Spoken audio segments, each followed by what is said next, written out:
My people, how on a day? I salute you now with different style of salute. I hear your guy, Niger picking gist blog. Now here I do. I say make a touchlight one better gist where una know say we dey do here. Our work here na to bring you the latest of the gist where they waka for the town.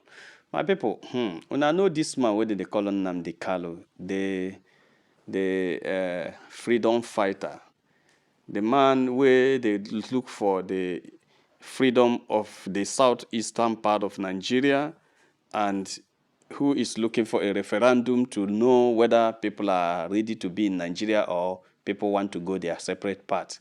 In fact, he has been the advocate of referendum. I think referendum has been what this man has been asking for a long time, Nnamdi Kanu. Yes, the government of Nigeria had made him a terrorist because they say they refer to his body, his organization called the Indigenous People of Biafra. He's the founder of IPOB, the Indigenous People of Biafra, and they have, addressed them as a terrorist group since during the time of Muhammadu Buhari, which they are still contesting in court, and court later struck that out and say IPOB, Indigenous People of Biafra, is not a is not a terrorist group. Rather, it's a self-determination and people who are looking for, seeking for freedom of a particular state, which are also uh, uh, people who are not non-violent. Yes, they are non-violent and they are non-violent and they are going through constitutional ways to get it. My people, everybody knows say Nnamdi Kanu has been in prison for over how many years right now since his arrest at Kenya and repatriated back to Nigeria. Information reaching our table yesterday has it that the President General of Igbo Community Association in Abuja, that's FCT, Federal Capital Territory Abuja, Engineer Kenna Ellis Ezenekwe, has revealed that Nnamdi Kanu is optimistic about securing his release from the custody of the Department of DSS, Department of State Security Service, by April. He says Nnamdi Kanu is optimistic that by this April we just entered, that Nnamdi will secure his release.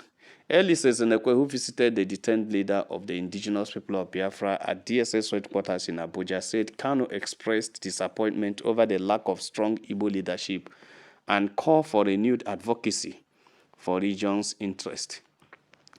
The Igbo Community Association leader stated that Kanu, despite being in detention, appeared healthy, had gained weight, and remained in a high spirit. He said Kanu reaffirmed the confidence in his legal team, and expressed hope that the court would grant him freedom in the coming weeks. According to him, the IPOB leader lamented the deterioration condition of the Igbo people in Nigeria, stressing that no prominent voice were actively defending the cause of the Igbos. Ezenekwe also conveyed Kanu's concerns about the historical neglect of Igbo freedom fighters, citing the case of Ralph Owazirike, who, according to Kanu, had good intention but suffered abandonment by his own people during his imprisonment. He warned that such neglect could weaken the struggle for self-determination. In a statement on Thursday, Zenekwe appealed directly to President Bola Ahmed Tinubu to intervene in Kanu's case. He reminded the president of his past role in the pro-democracy movement and called on him to demonstrate the political will to secure Kanu's release. According to him, the continued detention of the IPOB leader serves as a symbol of political repression rather than justice. The statement reads yesterday, Wednesday. The statement reads yesterday, Thursday, 2nd April 2025, at the DSS headquarters in Abuja. I had the honor of visiting Nnamdi Kanu, the leader of the indigenous people of Biafra, at 1:30 p.m. in a setting shaped by political tension and community aspiration. Our meeting served as a vital reminder of our shared struggle for recognition, justice, and the advancement of Igbo interests. During Our discussion, Nnamdi Kanu appeared healthier and more relaxed, reaffirmed his resilience. Despite his current circumstances, he communicated a strong message to self-assurance, noting that he is taking his prescribed medications and remain in good spirit. More significantly, he expressed disappointment at the apparent leadership vacuum within the Igbo community, a neglect that has allowed our people's voice to fade at the critical moment. His sentiments evoked memories of past hardship endured by fellow freedom fighters, such as the neglect experienced by Wazirike during the previous administration, reminding us all of the sacrifice made for our collective struggle. At the peak of our conversation, Nnamdi Kanu passionately called for referendum, a pivotal step towards self-determination, and reiterated his firm belief that he has committed no offense, that he has committed no offense other than urging our people to awaken from their slumber. Nnamdi Kanu, his unwavering confidence in his legal team and his hope for release by the end of April resonated as a powerful testament of his dedication and fortitude. The moment highlights a critical juncture in our ongoing fight for freedom and justice. As our meeting drew to a close, the personal observation I made only deepened my resolve. I was moved by his evident physical and emotional recovery, a sign of hope amidst adversity. Kanu's reflective acknowledgement of past allies, even as critics, the current state of leadership, served as both a sobering reminder of our history and a call for rectify the present. His message to the Igbo community was clear. We must not forsake our freedom fighters, whose sacrifices continue to light the path to our liberation. In the light of today's encounter, I issue an earnest appeal to President Bola Ahmed Tinubu. I call on him to draw upon the spirit of democracy and commitment to justice that defined his own struggle and to take decisive action in securing the freedom of our brother and hero, Nnamdi Kanu. Let this moment serve as a turning point, a renewal of our collective determination to safeguard the right, dignity, and future of the Igbo people. The Igbo people. Now, wow. Yes, that is a message from the Igbo Community Association leader, Abuja FCT branch, after his visit to Nnamdi Kanu. A lot of people must have forgotten about Nnamdi Kanu. Nnamdi Kanu is that man that his voice shakes the whole nation. Yes, I keep telling people that to release Nnamdi Kanu is not a problem because he doesn't have anything.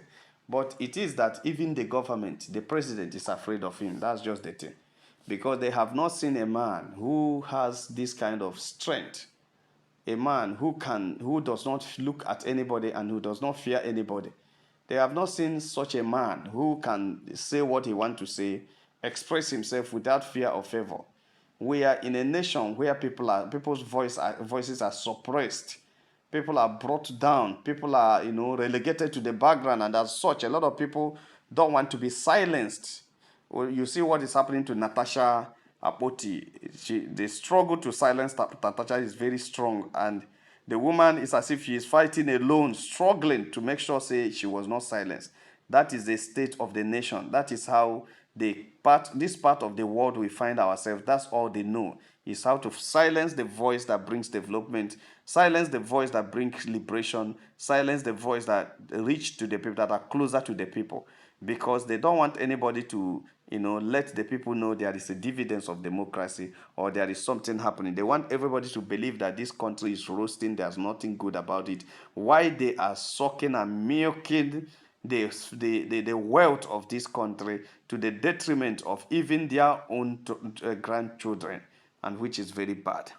So Nnamdi Kanu had been that voice that used to remind the Nigerian government that there are things you need to do, and has been the one of those voices that does not fear when he wants to talk to the Nigerian government. He talks as it is in his mind, and does not fear anybody or does not ask for anybody's favor. That is who Nnamdi Kanu is, and that's why a lot of people are begging that he should be released, that if he comes out of the prison, a lot of things will change, and I know it's going to be true because he actually is a man of his own and a man that does not fear anything and is not interested in anything you give him, because we heard that a lot of incentives have been offered to him to drop the struggle and he refused, and that is why it's becoming a problem to the government to handle him, because if you say you want to buy him, you are at the you are risking your this thing, because the people will resist it. Even if you succeed in buying him, the people will come out of the street and cause trouble, because all those people following him are not, they don't get joy at all. Then if you say you want to silence him, it's not possible. Now he doesn't even need you to talk.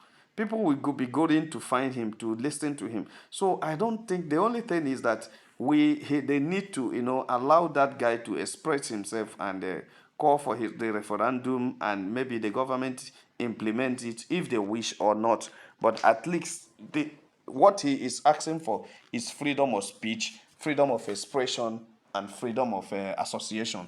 That is it. Instead of tagging him a terrorist and belonging to a terrorist group just because he has an association that is advocating for the liberation of Biafra. My people, no be small thing. I saw the gist reach our table. I say make a touchlight and wait on. If you have not subscribed to our channel, please try to subscribe. All our returning subscribers will say, "Una well done." My people, now welcome. Make una have a nice day. Bye.